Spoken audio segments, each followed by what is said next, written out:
खुलुमबाय बड' लेटेस्ट आपडेटआव बयखौबो बरायबाय रादाबखौ फरायदों आं प्रमद खाख्लारिया। गिबि निउसआव दङ आसामाव डेंगुनि केसआ गिख्रंथाव महर लागासिनो दं। मिथिनो मोननाय बादिब्ला 1 नभेम्बरनिफ्राय 7 नभेम्बरसिम आसामाव 427 सुबुंफोरा डेंगुजों सन्देरजादों। बिनिनो कार्बि आंलं जिल्लायाव 400 सुबुंफोरनाव आरो कामरुप मेट्र'पलिटनाव 11 सुबुंफोरनाव, करिमगन्जआव 2, नलबारियाव 2, शिबसागराव 2 आरो डिमा हासावआव 2 सुबुंफोरनाव केसखौ मोननाय जादों। भारतनि नसुंसे हादर नेपालाव गिख्रंथाव बांग्रिं मावनायजों 6 सुबुंनि जिउ खहा जायो आरो 5 सुबुङा गोब्राब जखम जायो। थांनाय हरनि 1:57 समाव नेपालनि 6 जिल्लायाव 6.6 मेगनिट्युड बांग्रिं मावो। बे बांग्रिं मावनायाव गोबां न' बां सिलिंखार जायो। बे बांग्रिं मावनाया सा भारतनि माखासे रायजोफोरावबो गोहोम गोग्लैदों। बेफोरनि गेजेराव उत्तराखन्ड, दिल्ली, राजस्थान, हिमाचल प्रदेश, बिहारावबो बे बांग्रिं मावनायनि गोहोमखौ नुनो मोननाय जादों।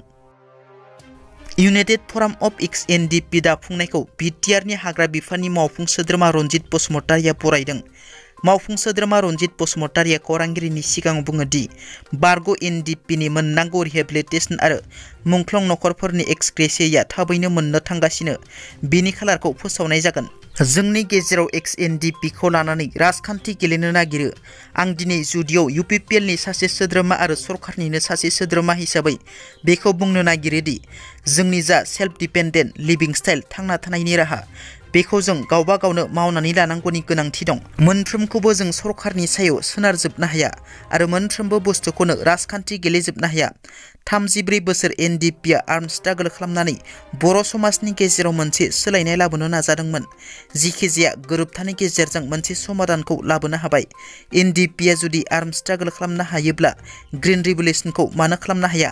बे ग्रीन रिभलिउसन खालामनायनि थांखिजोंनो दिनै बे खौसेथि होनना मोनसे साननो गोनां आरो गोमोथाव थांनाय 6 नभेम्बराव रायजो फरायसालि सोलोंथाइ बिफानजों खुंजानाय कर्नाटक टिचार्स एलिजिबिलिटि टेस्ट एबा टेट आनजादनि सासे बिजाथिनि एडमिट कार्डआव बिजाथिनि सावगारिनि सोलाय बलिउड एक्ट्रेस सानी लिय'नीनि सावगारियासो सिखांदों।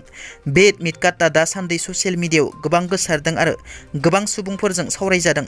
मिथिनो मोननाय बादिब्ला बे बिजाथिया चिकमगलार जिल्लानि। बाक्सा जिल्ला कुथुरिजाराव गंसे नखराव अर सावनानै गालांनायनि सन्देहआव कुथुरिजारनि शहीद आली मुंनि सासे सुबुंनि न'आव गिख्रंथाव अर खामनाय जाथाय।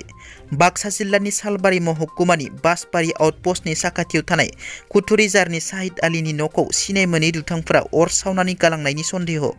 बे अर खामनायाव शहीद आलीनि न' बां आरो फोरमानलाइफोरा खामनानै सेवहांगार जाजोबो। नखरा सन्देह खालामनाय बादिब्ला हरनि खाबुखौ लानानै सिनाय मोनै दुथांफोरा अर सावनानै गालांदों।